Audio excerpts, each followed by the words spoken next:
HINDSIGHT hindsight. hindsight அப்படின்னா என்ன? hind என்பது பின் என்னும் அர்த்தம் கொண்டது. ஆகவே hindsight அப்படி என்பது பின்னோக்கு பார்வை, பிறகு தெரிந்த உண்மை, பின்னோக்கு பார்வையில் புரியும் உண்மை என்றவாறு பொருள் கொள்ளப்படலாம்.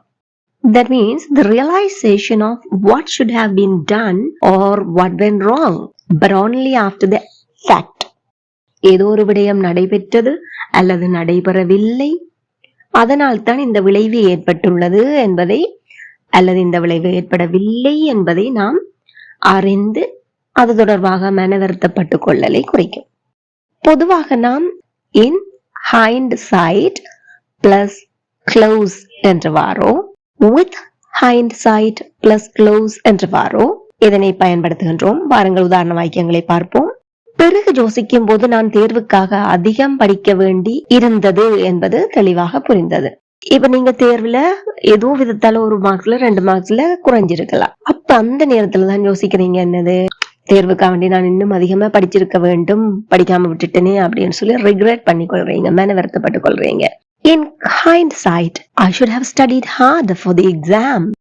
பின்னோக்கு பார்வையில் நாங்கள் எங்கள் முடிவு தவறானது என்பதை கண்டுபிடித்தோம். ஒரு முடிவு ஒன்று எடுத்துட்டோம், எடுக்கல வேற ஹாப்பியா தான் எடுத்தோம், எங்களுக்கு தான் எல்லாம் தெரியும்ன்றது போல.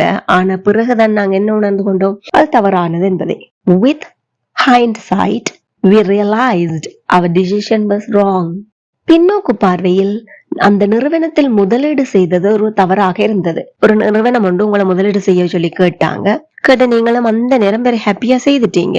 ஆனா பிறகு யோசிக்கல தான் என்ன விளங்கிச்சு உங்களுக்கு, அங்க முதலீடு செய்தது தவறானது என்று. In hindsight, investing in that company was a mistake. நான் அவனை நம்பி இருக்க கூடாது என்பது பிறகு யோசிக்கும் போது புரிந்தது. In hindsight, I shouldn't have trusted him.